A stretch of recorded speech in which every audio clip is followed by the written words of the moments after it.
就是你自己想啊。对不起，大葱。那个看样子你好像经常来家里玩吧？那你跟西城应该是好朋友。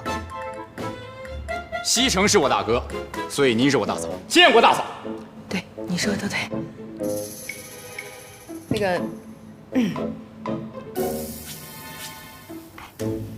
既然你们是好朋友的话，我能不能偷偷的问你点事儿？是关于他的。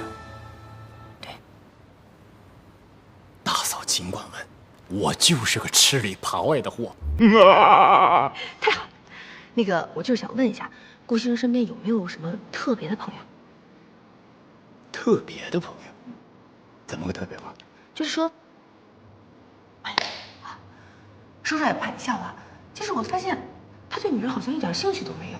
怎么可能？顾西城就喜欢泡你。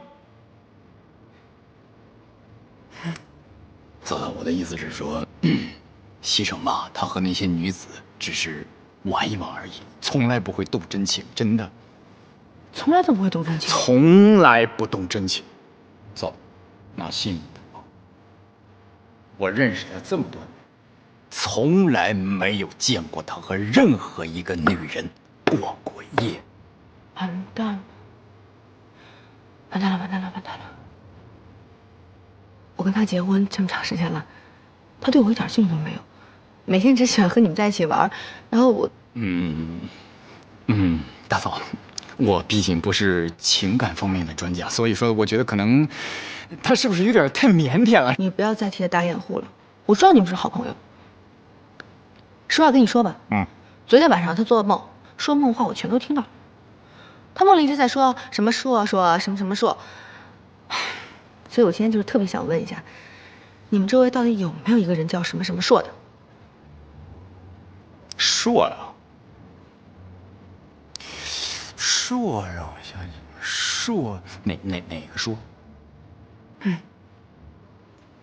你叫什么呀？硕，他在叫谁？等很长时间了吧？啊，走走走，快点起来，走了。干嘛呢？你跟他聊什么了？